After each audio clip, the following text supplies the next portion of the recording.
नमस्कार दोस्तों, TLD classes में आप सभी का स्वागत है।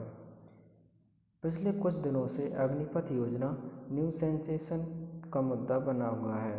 जगह जगह इसका विरोध देखने को मिल रहा है। तो चलिए हम जानने की कोशिश करते हैं कि आखिरकार अग्निपथ योजना क्या है एवं यह विरोध का मुद्दा कैसे बना हुआ है।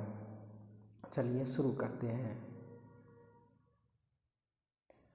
हाल ही में केंद्रीय रक्षा मंत्री राजनाथ सिंह द्वारा सशस्त्र बलों में भर्ती संबंधी अग्निपथ योजना टूर ऑफ ड्यूटी स्कीम की शुरुआत की गई है। यह योजना सैन्य मामलों के विभाग द्वारा क्रियान्वित की जाएगी।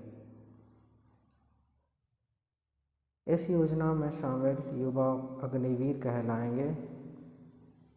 अग्निवीरों का कार्यकाल 6 माह की ट्रेनिंग सहित 4 साल का होगा।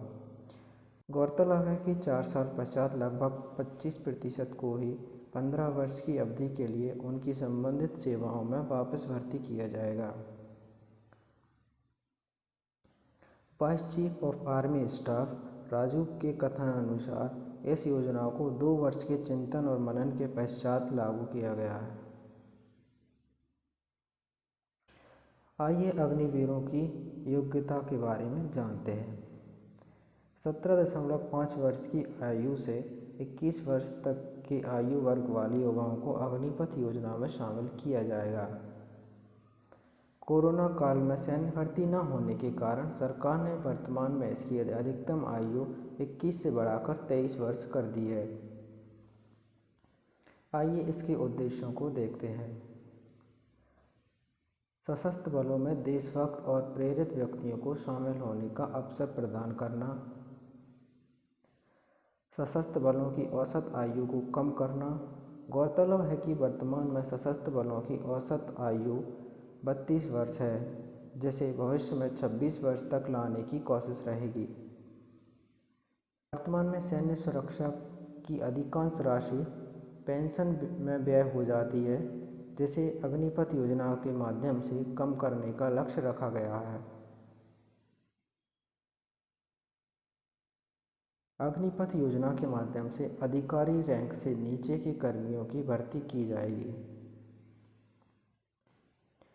आइए जानते हैं कि इस योजना के माध्यम से अग्निवीरों को क्या क्या लाभ प्रदान किए जाएंगे।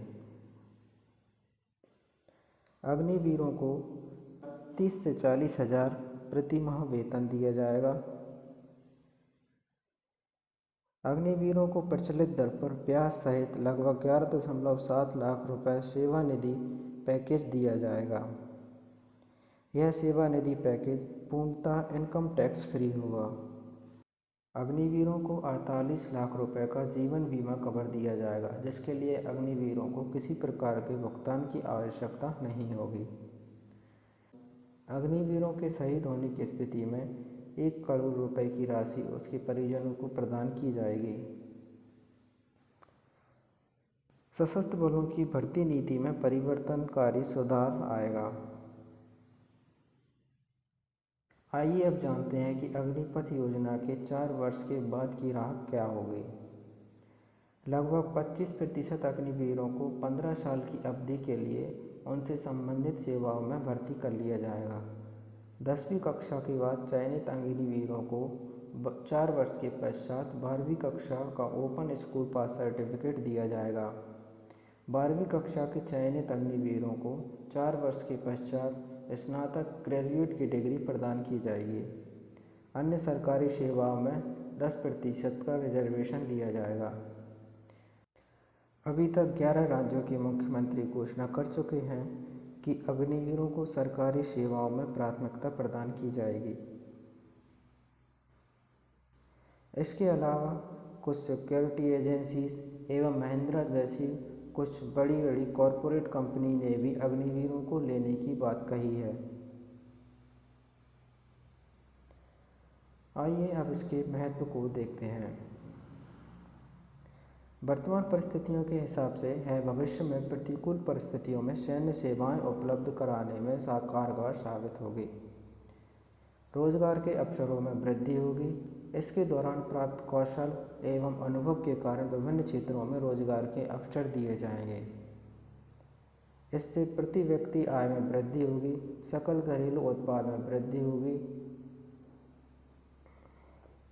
इससे प्रति व्यक्ति आय एवं सकल घरेलू उत्पाद में वृद्धि होगी, जिससे भारत की आर्थिक स्थिति में भी सुधार होगा।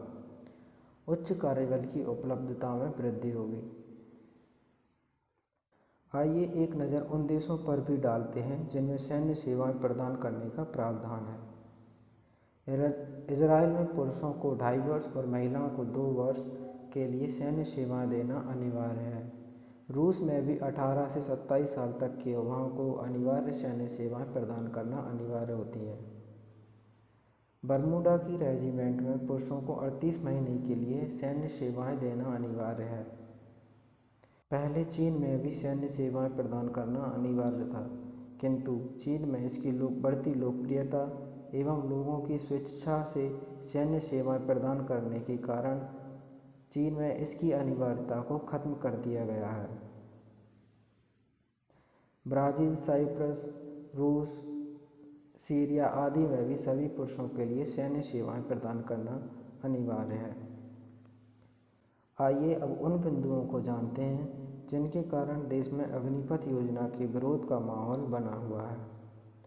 सेवा की अवधि का मात्र 4 वर्ष का होना, सेवानिवृत्ति के पश्चात पेंशन का कोई प्रावधान न होना और केवल 25% अग्निवीरों को ही 4 वर्ष के पश्चात सेना में नियुक्ति देना। अंत तक बने रहने के लिए आप सभी का बहुत बहुत धन्यवाद एवं ऐसे ही तमाम जानकारी के लिए हमारे channel the last days classes को सब्सक्राइब जरूर कर लें एवं अपने दोस्तों से शेयर करना ना भूलें। धन्यवाद। कि अग्निवीर के लिए देश में जो फैलाए अग्नि, अग्निवीर के लिए देश में जो फैलाए अग्नि, कोई हमें बताए वो वीर कैसे हो सकता है। माँ भारती के सीने पर जो घोंप रहे खंजर को कोई हमें बताए वो सुधीर कैसे हो सकता है।